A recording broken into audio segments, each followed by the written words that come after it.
Good morning, traders. It is May 5th, Cinco de Mayo. We are about 2.5 hours. Actually, we're almost 3 hours into trading right now. We've had a nice steady grind higher for the market. What a difference a day makes. We had some selling last week, a little bit of follow through on Friday. Yesterday, Monday, we gapped down, spent the whole day rallying, closed on the high, took out the high from the prior day, and today we gapped up about 50 S&P points and blew right through resistance at SPY 288. You can see that we tested that level right here and right here. Eventually, we were able to get through 288. So on the short side, you need to be careful in here. I am short at an average price of 287 on the SPY. I plan on holding that position for quite a while. I think it's going to take probably 2, 3, 4 weeks for the economy to start to reopen and for everyone to see that the recovery is very sluggish. This is what we've seen in China. That's the litmus test because they were through the coronavirus much earlier than anyone else, and their consumption has been very slow to recover. I think we're going to see the same thing here. Coronavirus is still spreading in certain areas of the country. People are still very, very fearful. See everyone wearing their masks. They're extremely cautious. I don't think they're going to rush out and embrace stores. And I don't think we're going to see all of this massive pent up demand. People don't know how secure their jobs are going to be. They're going to be very watchful while they're at work. Are the orders coming in? Is there enough work to justify having us all here so that when the PPP runs out that we've still got our jobs? Until then, I think they keep their wallets in their pockets, and I think that that's going to prolong the recovery. We're also still seeing a lot of states that don't plan to phase in the recovery for a few more weeks. I feel we really needed to be off and running at this stage of the game, and I'm not feeling it, I'm not seeing it, and I'm not hearing it when I talk to people. So you can see here that the S&P has had this nice, steady grind higher. I feel that we are getting a little bit toppy in here. This is an upward bullish trend day. Here's how we play it. That gap from earlier today, it held. Never even really got challenged. We stayed way above it, and that is a sign that the market bid is strong today. The Treasury said that they're going to borrow $3 trillion this quarter. That's on top of the $600 billion that they borrowed in Q1, and that is on top of the $700 billion that they plan to borrow in Q3. Bottom line, they are throwing everything that they've got at this crisis. They do not want the economy to lock up and to shut down. They're trying to do everything they can to instill confidence to get things back on track. So we'll see if it works out. In any case, we've got this strong, nice, gradual grind higher. You can see the upward sloping channel. Here's how we need to play the rest of the day. Truth be known, I had a couple of losing shorts that I put on today. Actually, I had a long that didn't work out. I had a short that didn't work out. So I was kind of trading out of the hole. Been able to find a couple of decent trades right now. But this price action, we're not going anywhere fast. We had a 18% reduction in daily volume yesterday, and that's versus the 30-day average volume. So lackluster trading. We've had China and Japan both on holiday, so that takes some of the volume out of the market. We had Europe on holiday last week, so right now this is a very low volume trading environment. We've got a lot of news pending. We've got Disney earnings after the close, so we'll be able to see how much it's been impacted. I'm expecting a weak number. We did have ISM manufacturing come in. ISM services came in today and it was in the low 40s. I expected a much worse number. I think it came in at 41. 35.6 was expected. I don't know how accurate these numbers are. I don't know who they're able to survey to get these details. I only know that when I look at the streets, I look at the malls, I look at what people are doing, there's not a lot of business taking place right now. So I think those numbers are going to continue to come in weak. We've got ADP tomorrow. That'll be interesting because they process payrolls for small and medium-sized businesses. They've got their finger on the pulse. So we'll see how many paychecks were processed in the last few weeks. And then Friday, we've got the unemployment report. I think we're going to see some soft numbers. And mega cap tech stocks have announced earnings. So the air typically gets let out of the balloon. and all of that excitement from the early part of earnings season starts to wane. So here you can see that the market is starting to pull back. I think we're due for a pullback. The way to play it today is this was such a tenuous grind higher. One green candle, nothing. Long green candle, nothing. So now we're getting into a little bit of a buying climax. We're going to see a pullback later today. You can see 10P has crossed. We've got an upward sloping trend line right here. Would I short this? Probably not on such a bullish trend day higher. But what I would do is I would line up my relative strength stocks and I would be looking to buy a pullback for a late day rally higher. So I'll let the market come in, come in, come in, and then I will be looking for stocks that have been able to tread water or possibly grind higher. Those are the ones that I'm going to be buying. So I've got a couple of candidates for you. And I always like to take a look at the prior day's trades that I showed you. And yesterday I showed you CLX. Again, mind you, very, very quiet day. That was a long, nice move higher. And I'd mentioned to you that I'm fairly bearish, so we're not going to put too much emphasis on the longs, but I wanted to give you a couple so that you could watch them from a day trading standpoint. Netflix did well yesterday, and it moved higher, so that was decent. On the short side, as you would expect for a 50-point S&P rally, these are all losing trades. You can see that Caterpillar gapped higher. It has not been able to advance with the market. So there is resistance here. There is still selling pressure. I believe that this is still a good long, just not when you've got a 50-point S&P rally. NSC is a rail company. It's a railroad. You can see how it's backing off. It did have a really big gap higher. So let's look at that daily chart. We still have the overhead resistance in place, these major moving averages, and I still think this makes a decent short. You probably need to wait for this upward sloping trend line to be violated. We need technical support to be breached on these market pullbacks, and we need the market to breach that 288 level. If we close above SPY 288, I think you have to be very passive with your shorts intraday.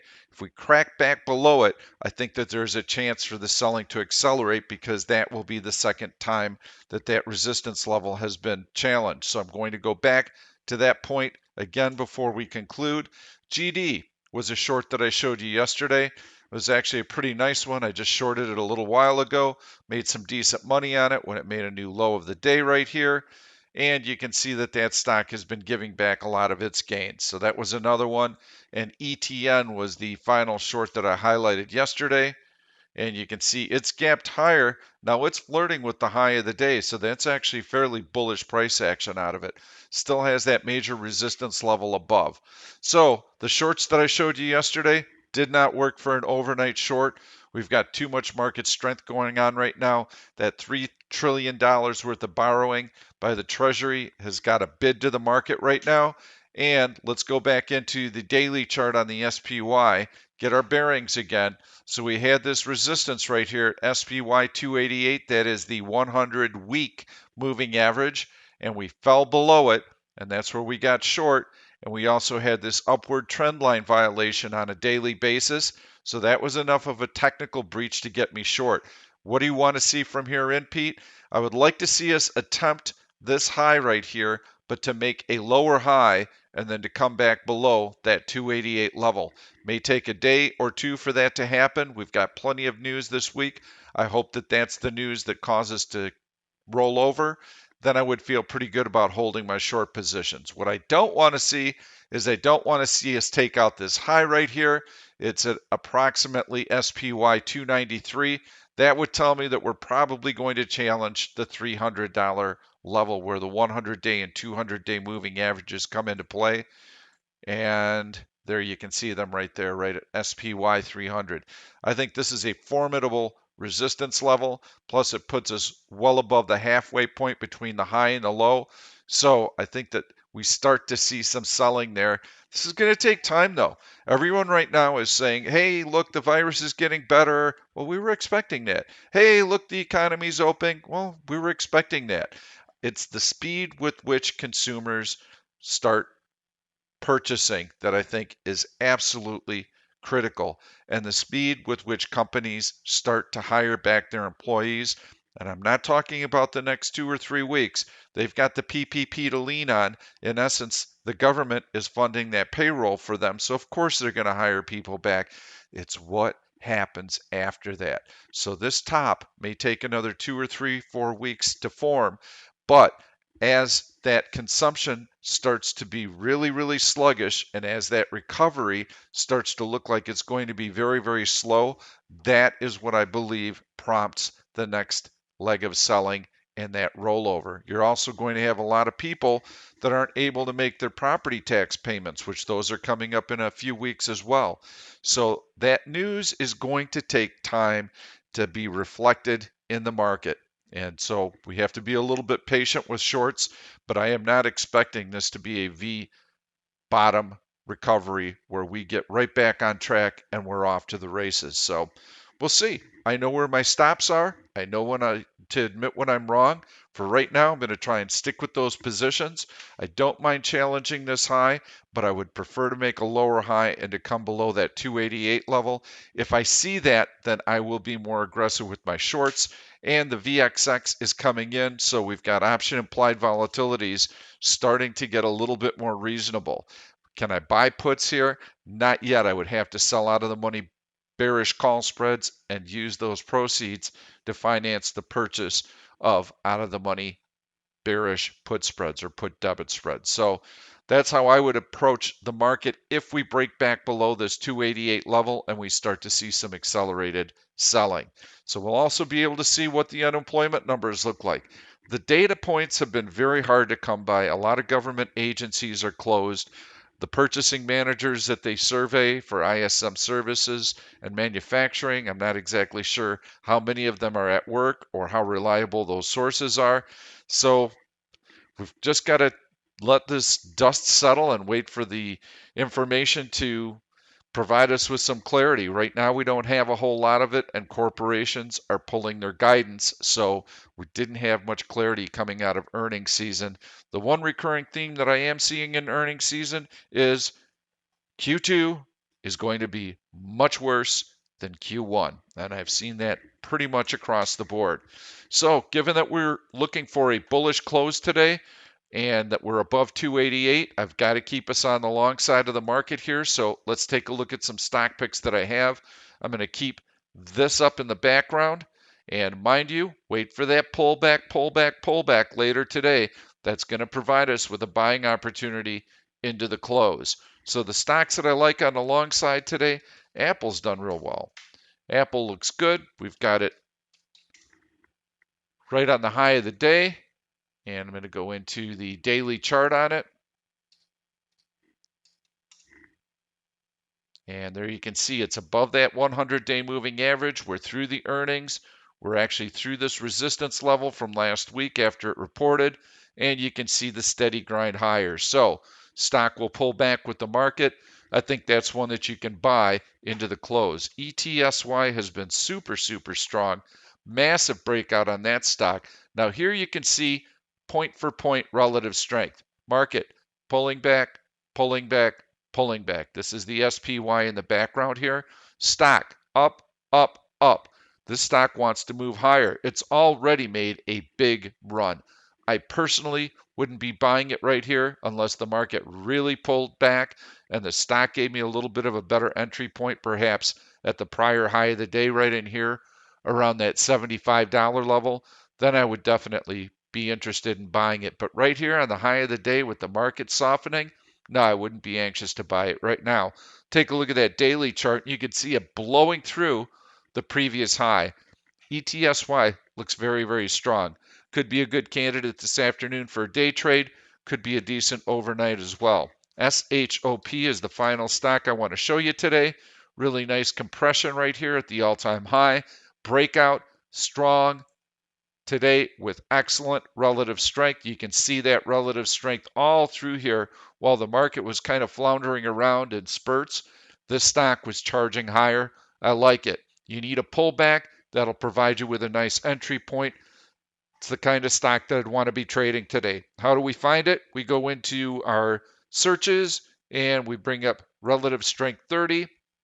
These are all the stocks right now that are outperforming the market on this little dip. These are the ones that'll be charging higher.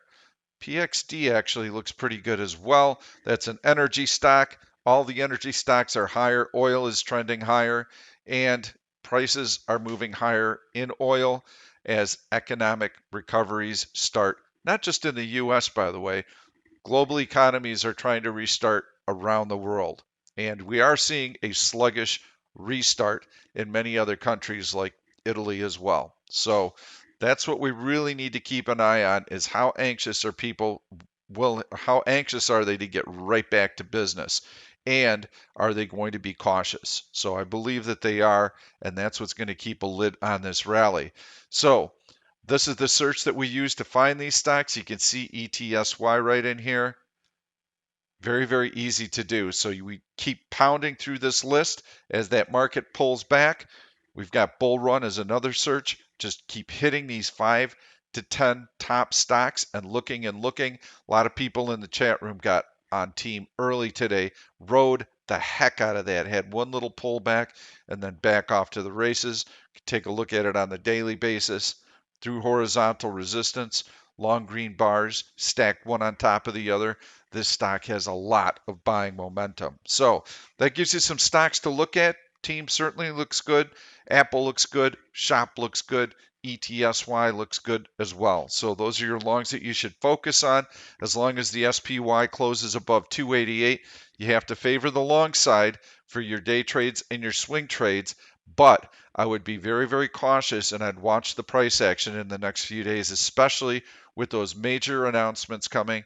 Disney after the close, ADP tomorrow, unemployment report on Friday. If you like this content, please give it a thumbs up. Make sure to subscribe to the YouTube channel and turn on your notifications because then you'll never miss one of these videos. They'll be loaded with trade ideas and education. And sometimes off the cuff, I'll do a video if I see something I really like. And that way you'll never miss those trades. Thanks so much. We'll see you tomorrow. Thank you for watching this YouTube video. I'm Pete Stolzers and I'm going to keep the trade ideas coming along with lots of education. So make sure to subscribe to the channel and please turn on your notifications so that you never miss another trade. If you like the content, please give it a thumbs up. I've loaded 2 other videos that I think you're really going to enjoy. Stay tuned. We'll see you soon.